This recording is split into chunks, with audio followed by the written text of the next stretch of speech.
नमस्कार दोस्तों। यूपीटीईटी 2026 के लिए आज हमारी सामाजिक विज्ञान की दूसरी क्लास है, जिसमें हम पाषाण काल के बारे में अध्ययन करेंगे। सबसे पहले जान लें पाषाण काल क्या है। मानव सभ्यता का ये प्रारंभिक काल है, जिस समय पे आदि मानव गुफाओं में रहता था, भोजन की तलाश के लिए एक जगह से दूसरी जगह पे भटकता रहता था और दूसरे जंतु जानवरों से, दूसरे आदि मानवों से अपनी रक्षा के लिए पत्थरों से बने औजार का प्रयोग करता था।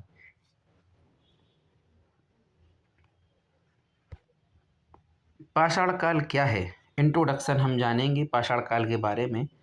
तो जैसा कि हमने आपको पहले भी बता दिया है कि यह सबसे प्रारंभिक समय था, मानव सभ्यता का सबसे प्रारंभिक समय था। रक्षा के लिए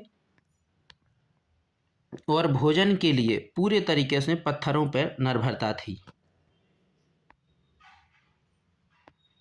उत्तर प्रदेश बुंदेलखंड में इसके अनेक साक्ष्य मौजूद हैं, जिनसे हमें पता लगता है पाषाण काल के बारे में। वर्गीकरण हम जानेंगे। पाषाण काल के 3 मुख्य भाग हैं: पुरापाषाण काल, मध्य पाषाण काल और नवपाषाण काल। इंग्लिश में पुरापाषाण काल को पैलियोलिथिक एज कहा जाता है, मध्य पाषाण काल को मीसोलिथिक एज कहा जाता है और नवपाषाण काल को न्यूलिथिक एज कहा जाता है।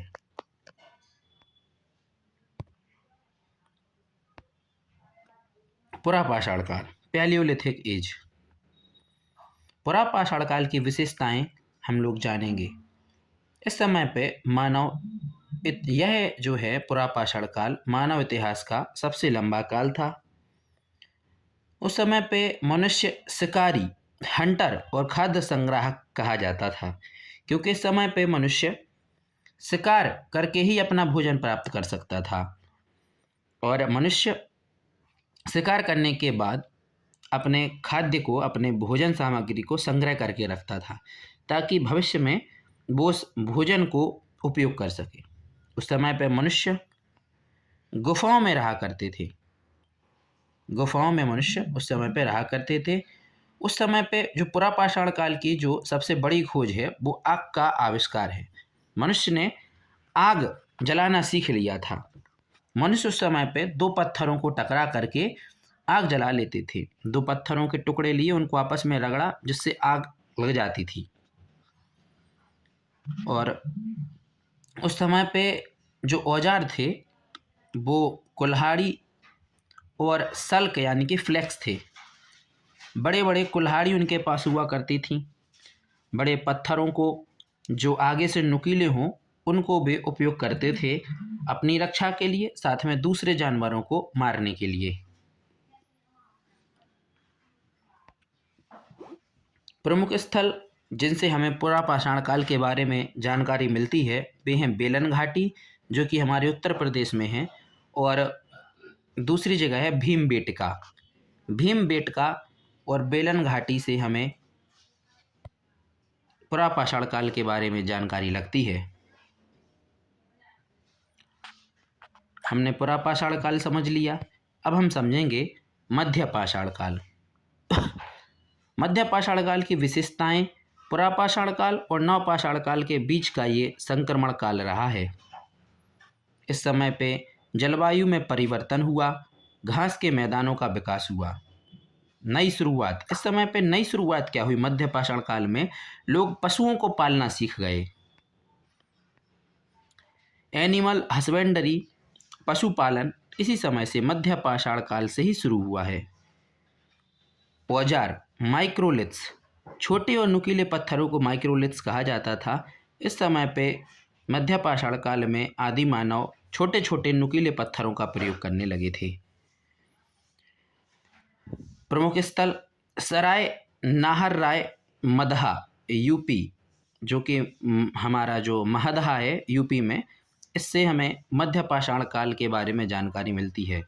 सराय से, नाहर राय से और मदहा से हमें मध्य पाषाण काल के बारे में जानकारी मिलती है। अब हम जानेंगे नव पाषाण काल के बारे में। क्रांतिकारी बदलाव, कृषि एग्रीकल्चर की शुरुआत नव पाषाण काल से ही हो गई। इसके पहले मनुष्य शिकार करके अपना भोजन प्राप्त करते थे और अब जो है नव पाषाण काल का उदय होने के बाद मनुष्य कृषि करना सीख गए थे। कृषि की शुरुआत नव पाषाण काल से ही हुई।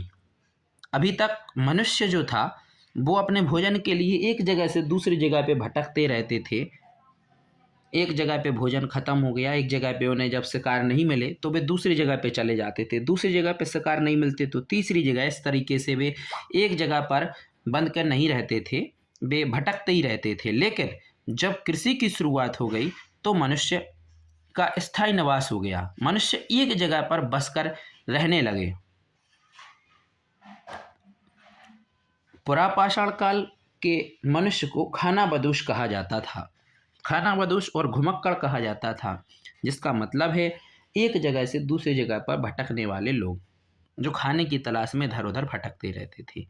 लेकिन नवपाषाण काल में मनुष्य का स्थायी निवास हो गया और मनुष्य एक जगह पर रहने लगे।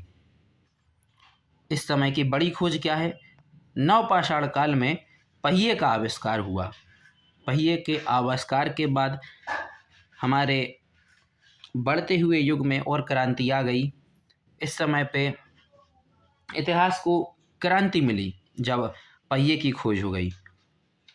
इस समय के जो औजार हैं अधिक धारदार होने लगे, पॉलिश किए हुए पत्थर होते थे। प्रमुख स्थल इस समय के जिनसे हमें नवपाषाण काल की जानकारी मिलती है वे हैं मेहरगढ़, प्राचीन कृषि साक्ष्य में। इसके बाद अब हम जानेंगे पाषाण काल का महत्व। पाषाण काल का क्या महत्व है? पाषाण काल में प्रमुख बिंदु प्रकृति के साथ तालमेल बैठाने की कला पाषाण काल में ही जन्म हुआ। सामाजिक जीवन की शुरुआत बुंदेलखंड और विंध्य पर्वत की शैल चित्रकारी पाषाण काल में ही उभरी।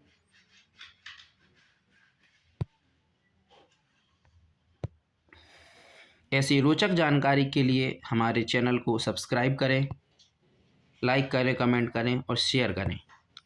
Thank you.